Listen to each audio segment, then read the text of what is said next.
Good evening students. तो आज हम फिर आए हैं क्लास लेकर नेक्स्ट। तो हमारे पास ये थर्ड लेक्चर है। जो पिछला लेक्चर था उसमें यहाँ पर क्लास 1 ही लिखा रह गया था, तो वो इंटेंसिव और एक्सटेंसिव प्रॉपर्टीज वाला है, treat it as second class, second lecture. This is third class of thermodynamics. तो आज हमने स्टडी करना है थर्मोडायनेमिक प्रोसेस क्या होता है। देखो, प्रोसेस का मतलब क्या होता है? प्रक्रिया। कोई प्रोसेस कब होगा? जब कुछ ना कुछ चेंज हो रहा है, कुछ ना कुछ चेंज हो रहा है तो हम कहेंगे प्रोसेस हो रहा है। और थर्मोडायनेमिक प्रोसेस कब हो रहा है? जब हमारे पास सिस्टम जो है वो एक स्टेट से किस में कन्वर्ट होता है, दूसरी स्टेट में कन्वर्ट होता है, तो हम कहेंगे कि कोई थर्मोडायनेमिक प्रोसेस हो रहा है। जैसे हमने पहले भी पिस्टन सिलेंडर का एग्जांपल लिया था। पिस्टन सिलेंडर के अंदर हमने कोई गैस फिल कर रखी है। इस गैस का टेम्परेचर है, प्रेशर है, वॉल्यूम है। अगर इनमें से एक भी चीज चेंज होती है या मोर देन वन चीजें चेंज होती हैं, तो हम कहेंगे कि थर्मोडायनेमिक प्रोसेस हुआ है। Then we will say that thermodynamic process occurs. हमने पिस्टन सिलेंडर को, जो गैस है, पिस्टन को ऊपर से जो है प्रेस कर दिया, प्रेशर लगा दिया, तो उसका प्रेशर चेंज हो गया, वॉल्यूम चेंज हो गया, तो हम कहेंगे कि कोई प्रोसेस हुआ है। और जब हम प्रोसेस करवाते हैं तो हो सकता है एक वेरिएबल चेंज हो सकता है 2 वेरिएबल चेंज हो सकता है 3 वेरिएबल चेंज हो। मीन्स हो सकता है कुछ वेरिएबल फिक्स हो। अब जो चीज चेंज नहीं होती है उसके अकॉर्डिंग, जो फिक्स वेरिएबल है उसके अकॉर्डिंग थर्मोडायनेमिक प्रोसेस जो है वो डिफरेंट टाइप के होते हैं। फर्स्ट प्रोसेस होता है आइसोथर्मल। फर्स्ट प्रोसेस क्या होता है? Isothermal process. Isothermal process, isothermal process. पहले मैं बताता हूं क्या क्या चीज कांस्टेंट है। सिंपली आइसो वर्ड का मीनिंग क्या होता है?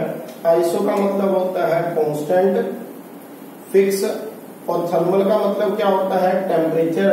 तो इसमें टेम्परेचर जो होता है वो पूरे प्रोसेस के दौरान क्या रहता है? कांस्टेंट रहता है।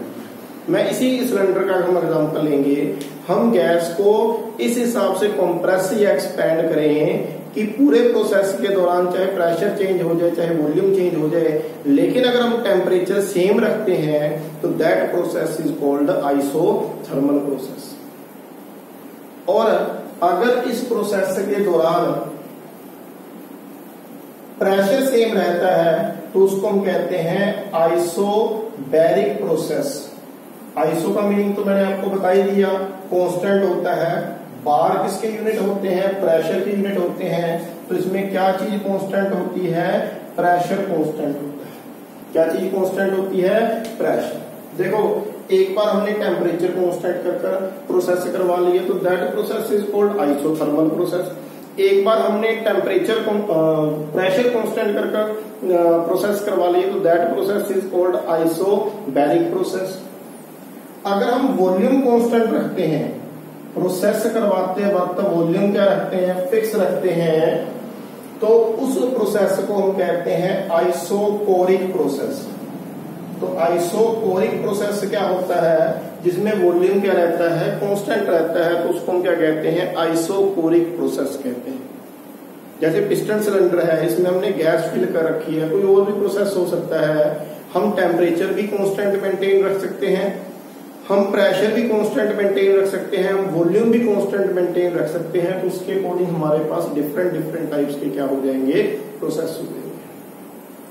और अगर हम कुछ भी कांस्टेंट नहीं रखते, सब कुछ चेंज हो रहा है, टेम्परेचर भी चेंज हो रहा है, प्रेशर भी चेंज हो रहा है, वॉल्यूम भी चेंज हो रहा है, तो ऐसे प्रोसेस के अंदर हम हीट एनर्जी को ना तो बाहर जाने दे रहे हैं और ना ही अंदर आने दे रहे हैं। यानी सिस्टम हमारा कंप्लीटली आइसोलेटेड है, ना तो एनर्जी बाहर जा रही है ना ही अंदर आ रही है। Means there is no exchange of energy. और उस तरह की प्रोसेस को हम क्या कहते हैं? एडियाबैटिक प्रोसेस कहते हैं। क्या बोलते हैं? एडियाबैटिक प्रोसेस बोलते हैं। एडियाबैटिक प्रोसेस के अंदर क्या चीज कांस्टेंट रहती है? जो हीट एनर्जी है वो कांस्टेंट रहती है। Heat energy is neither absorbed by system no or lost by system.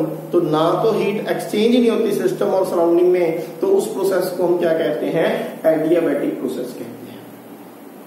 कई बार देखो क्या होता है, मैंने पिस्टन सिलेंडर को प्रेस किया, उसका वॉल्यूम कम हो गया, और प्रेस किया और वॉल्यूम कम हो गया, फिर मैंने प्रेशर डिक्रीज किया, वॉल्यूम बढ़ गया, फिर मैंने और प्रेशर डिक्रीज किया, फिर और वॉल्यूम बढ़ गया। मीन्स मैंने प्रोसेस करने के बाद 4 बार प्रोसेस करने के बाद सिस्टम वही स्टेट में वापस आ गया जहां पर पहले था। अगर डिफरेंट प्रोसेस करने के बाद सिस्टम इनिशियल स्टेज में ही वापस आ जाता है, उसी स्टेज में वापस आ जाता है, तो उस टाइप के प्रोसेस को हम साइक्लिक प्रोसेस कहते हैं। तो वो कौन सा होता है? साइक्लिक प्रोसेस होता है। Cyclic process. साइक्लिक प्रोसेस क्या होता है? घूम फिर कर सिस्टम क्या हो जाता है, उसी स्टेज में क्या आ जाता है, रिटर्न हो जाता है। और अगर मान लो हम सिस्टम को देख रहे हैं और सिस्टम में कोई भी ऑब्जर्वेबल प्रॉपर्टी चेंज नहीं हो रही, ना टेम्परेचर, ना प्रेशर, ना वॉल्यूम, तो उस टाइप के सिस्टम को हम कहते हैं कि ये थर्मोडायनेमिक इक्विलिब्रियम है। तो ये अलग से होता है टर्म, इसी में तो नहीं कह सकते ये। तो एक टर्म होती है थर्मोडायनेमिक इक्विलिब्रियम। हमारा 7 चैप्टर जो है वो है इक्विलिब्रियम का।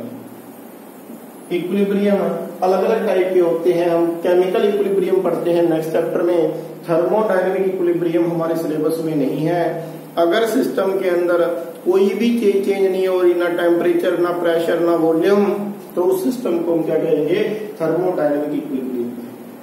अब देखो एक बार फटाफट, मैंने कहा कि कुछ भी चीज चेंज हो रही है फिजिकल प्रॉपर्टी में से, तो हम कहेंगे कि थर्मोडायनेमिक प्रोसेस हुआ।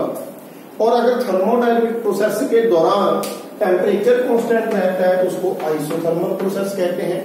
थर्मोडायनेमिक प्रोसेस के दौरान अगर प्रेशर कांस्टेंट रहता है तो उसको आइसोबारिक प्रोसेस कहते हैं। अगर थर्मोडायनेमिक प्रोसेस के दौरान वॉल्यूम कांस्टेंट रहता है तो उसको आइसोकोरिक प्रोसेस कहते हैं। और अगर हीट एनर्जी कांस्टेंट रहती है तो उसको एडियाबैटिक प्रोसेस कहते हैं। अगर प्रोसेस होने के बाद वो वापस इनिशियली उसी स्टेज में आ जाता है तो उसको हम क्या कहते हैं? इनिशियली उसी स्टेज में आ गया तो उसको हम क्या कहते हैं? साइक्लिक प्रोसेस कहते हैं। That is called cyclic process. और अगर कुछ भी चेंज नहीं हो रहा है तो हम कहेंगे कि प्रोसेस किसमें है? थर्मोडायनेमिक इक्विलिब्रियम के अंदर है। किसमें है? थर्मोडायनेमिक इक्विलिब्रियम के अंदर है। अब देखो मैं थोड़ा सा यहाँ पर इनको एक एक करके हम स्टडी करते हैं। सबसे पहले और सबसे इंपॉर्टेंट है आइसोथर्मल प्रोसेस। क्या है? Isothermal process. मैं यहाँ पर ग्राफ भी बनाऊंगा आइसोथर्मल प्रोसेस के लिए। आइसोथर्मल प्रोसेस जैसे कि हम स्टडी कर चुके हैं, आइसोथर्मल प्रोसेस में क्या चीज कांस्टेंट होती है? आइसोथर्मल प्रोसेस में टेम्परेचर क्या रहता है? कांस्टेंट रहता है। अगर मैं ग्राफ ड्रॉ करूं यहाँ पर प्रेशर और वॉल्यूम के बीच में, ग्राफ ड्रॉ कर रहा हूं मैं प्रेशर और वॉल्यूम के बीच में, ठीक है, किसके बीच में? प्रेशर और वॉल्यूम के बीच में, तो हमारे पास टेम्परेचर कांस्टेंट रहता है। तो ऐसे प्रोसेस को हम क्या कहते हैं? आइसोथर्मल प्रोसेस कहते हैं। टेम्परेचर कांस्टेंट रहेगा, प्रेशर और वॉल्यूम क्या करेंगे? चेंज करेंगे। तो ऐसे प्रोसेस को हम क्या कहते हैं? आइसोथर्मल प्रोसेस कहते हैं। अब देखो आइसोथर्मल प्रोसेस से क्या होगा।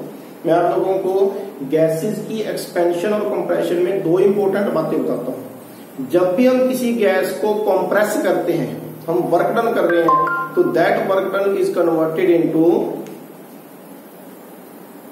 चलो ये बाद में करेंगे, आज के लिए एक बार इतना ही है।